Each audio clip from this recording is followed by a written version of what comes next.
Hi, my dear friends and fellow IBOs. This is Uday Kumar Kamatam. Today, I would like to talk about the need for supplements. What is the definition of supplement? Supplement is something which will add on to complete or enhance the capability of something which cannot do to the fullest. So, in order to talk about supplements for the body, we have to understand what is already there, and then we'll go ahead to what is the need for the supplements.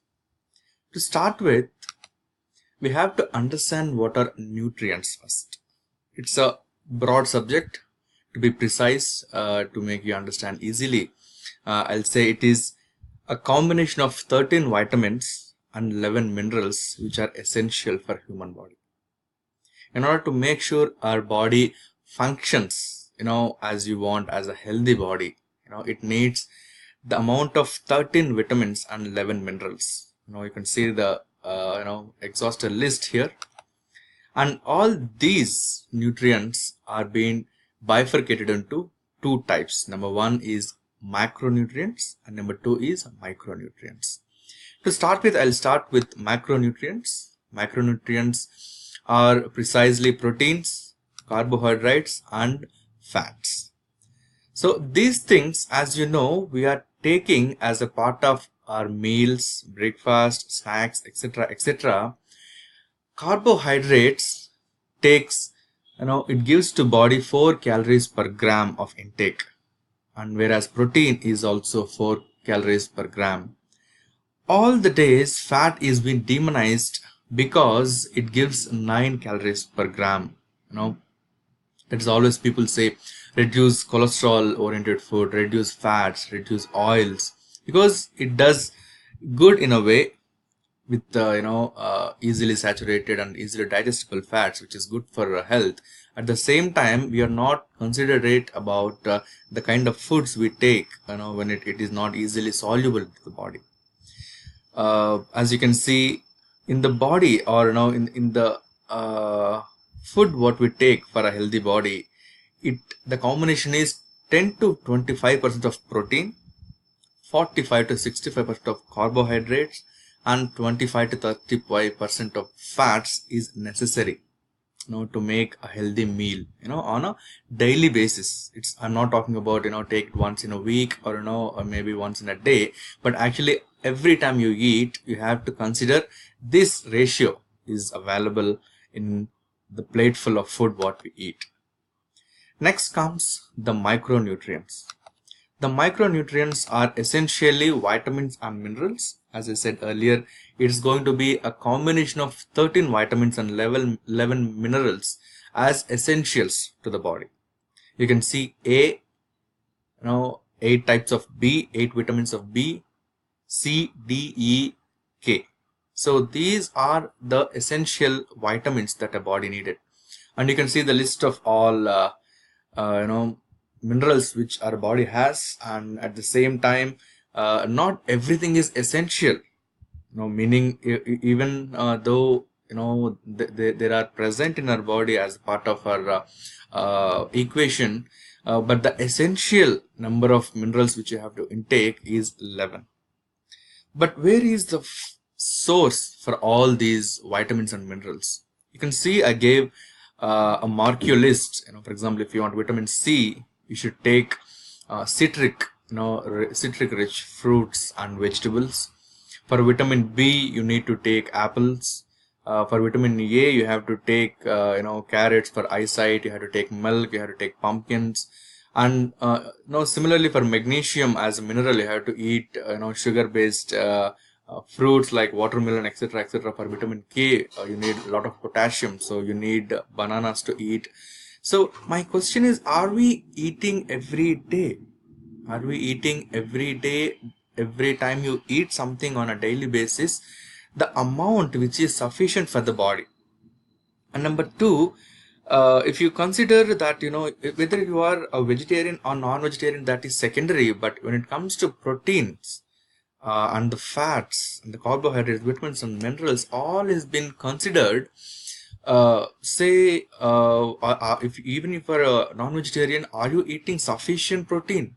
No, say 60% of the protein is being generated in the body itself, but what about the rest 40%? Are we giving our body the amount which is needed to make a healthy diet or a healthy life to be led? And finally, as a part of micronutrients, we call something phytonutrients, which is very, very essential and important to make our diet balanced and making sure that the body has all the supplements needed. As you see, it is not just colorful picture with random icons, but rather if you see the amount of phytonutrients, it comes only through fruits and vegetables. Are we eating essentials? Are we eating sufficient fruits and vegetables on a daily basis? Not sure. See, if you see the diagram, there are five colors: purple, red, orange, green, white. These are not random colors. These are directly proportional to the colors of the respective fruits and vegetables, which impacts a part of our body. If you see, to start with the purple color, the kind of fruits and vegetables you have to eat are blueberries, blackberries, beetroot, brinjal, meaning eggplant. So these things are essential to make sure our human brain works effectively. And similarly, if you take orange, which helps us for eyesight, you have to eat a lot of carrots, oranges, lemon, pumpkin. So all these things will support our daily diet, to make sure our eyesight is sufficiently being feeded. And if you see red in the middle, it helps the heart to function properly. You may say it could be tomatoes or apples or pomegranates or a little bit of spices, pepper, mirchi, etc., etc. And when it comes to green and leafy vegetables, for your cellular, which is been least bothered for the people, like we don't take enough green leaves unless people are they are very strict about the diet. They take salads as a separate serving. Unless we typically don't bother about eating green leaves and vegetables, which is essential for our cellular structure to be maintained properly. And finally, the white one, which is bones and joints. We have our parents at home, we have our in-laws, we have our elders at home, where they suffer from muscle pains or body pains, knee pains, joint pains, neck pains. These things are to be supplemented with proper food supplements, meaning it could be mushrooms, or it could be leeks, it could be any food that helps joints and muscles, and especially the bones. The question is, are we eating all these foods, which are to be supplements, which are essential to maintain? If you are not, this is a right call.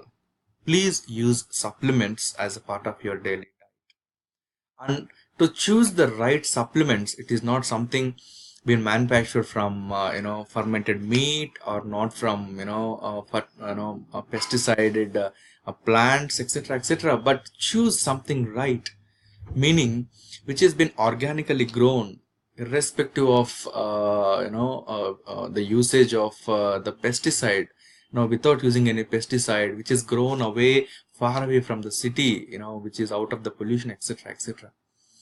If you, for example, to give an example, if you are living in Bangalore, you cannot have an organic farm next to Silk Road. That is not possible. But you have to choose a place where it is far away from the pollution, far away from the insects which you are going to harm the plantation, etc., etc. So my suggestion is to make sure you have supplements taken alongside with the food, and make sure you have a healthy diet.